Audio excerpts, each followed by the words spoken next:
Hi, everyone. We are so excited to welcome you to Dance 365. Um, It's me and Lewis again. We love to talk to each other and talk about exciting things like history. So it's been so exciting for us to build this in this new timeline. So I hope you can all bear with us. We're going to release the sections a little bit at a time, right? yeah. And there are some things that we're going to ask you to do, like put comments in the comment box, and we want to make sure that you really pay attention to. It's a new kind of format. We're totally excited about it, and Yeah. we don't want to.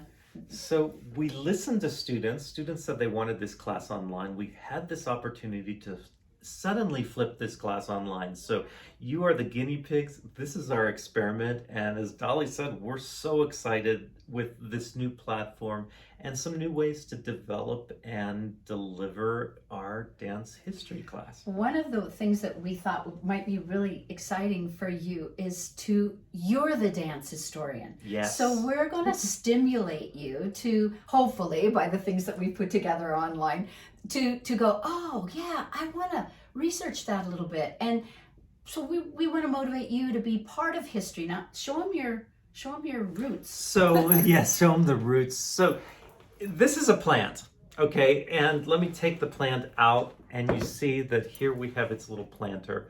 And if I lift the plant completely out, this is the metaphor for this class. So, here down here, these are the roots of the plant. And what we often appreciate is the current state of the top of the plant.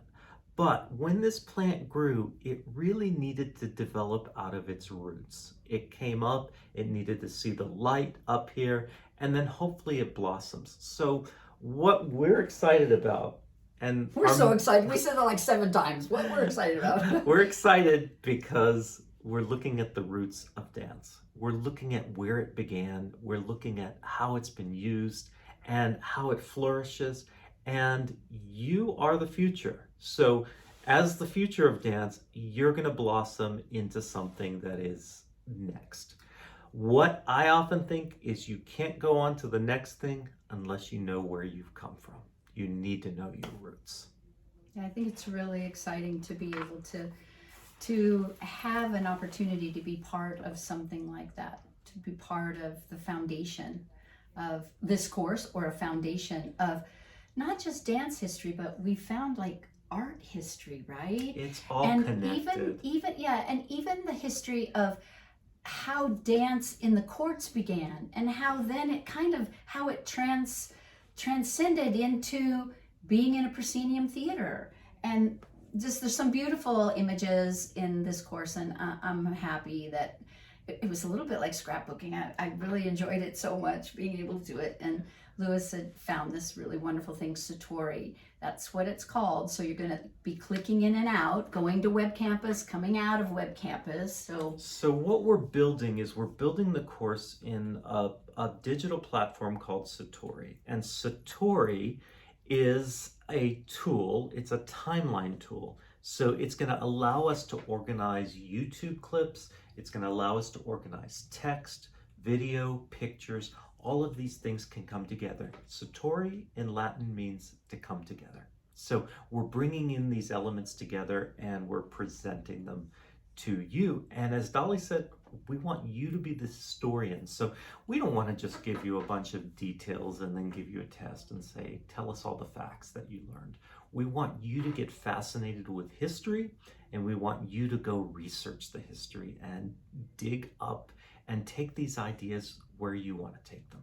And also remember that we still have to use our good old Web Campus. Yes. So You'll be going back and forth. Back and forth, back and forth. And we won't be able, so what does that mean? That means that your grades will appear in Web Campus. We're going to ask you to put something on the timeline, then we have to grade it and put it on Web Campus. So because we have to grade it, and there are, 30 people in the class, and there's some written assignments, we want to make sure that you follow the timeline that we give you to do the timeline. So if we say the first 3 weeks you need to complete this, you really are going to need to complete it so that I can stay on top of the grading process. So Lewis and I did this together, just like a few other courses that we've done, but it's on my credit load, so I really am the one that's going to be grading all of So the. Dolly's your teacher of record, and Right. Dolly is grading all of your assignments. Right. Yeah, I'm going to probably be looking because I'm fascinated by the things that all of you come up with. And most of the things that we do, we want you to work hard. We want you to research. We want you to just not give us a simple answer or a simple example, but we want you to really dig and find something that really fascinates you and find great information about it. I think that's one of the things you're going to see. We give you an idea, or we give you some thoughts about a person or about a place or a thing, and then we say, why don't you give us something now provocative that you find provocative or interesting about this person, place, or thing? And so we want you to be excited about history, and history can be a little bit dry, so we've tried the best we can to make it exciting and make you part of this class. There's a couple things we'd like you to know about history. History becomes more interesting the longer you've become a part of history and the history of the world. And Dolly likes to say, you are a part of history. So sometimes we think, oh, I'm just a dancer, or I'm only this old. But the longer you live, the more you'll see more history. You'll have lived through history, and eventually somebody is going to be researching your history. So that's quite exciting. Right. Yeah, I don't know. Did we forget to say anything? Only that the one thing I want to say is that sometimes in history we simplify things. Know that history is complex. There's a lot of details. Sometimes everything doesn't make sense, but those are kind of interesting things to even think about.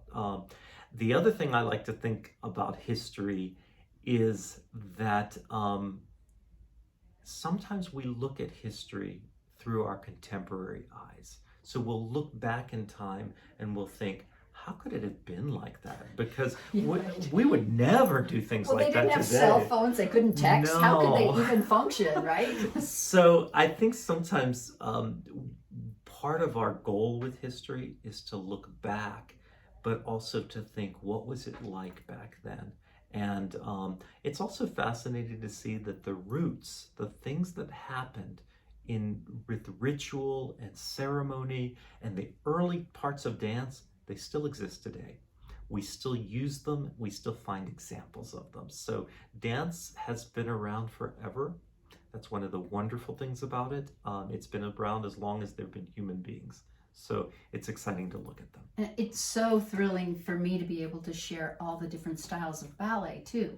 So for me, it was enlightening for me to go back through Baroque. I used to teach Baroque dance, so it was nice for me to revisit that. It was really great for me to pull up some of these old ballerinas that I've grew up with, and now to be able to share that with you.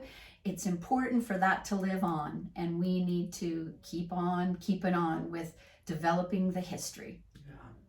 And the final thing I'll say is that the way we've organized the course, the first couple modules of the course, we're just going to look at the many faces of dance, how dance gets used in society. Then we're going to start looking at ancient history.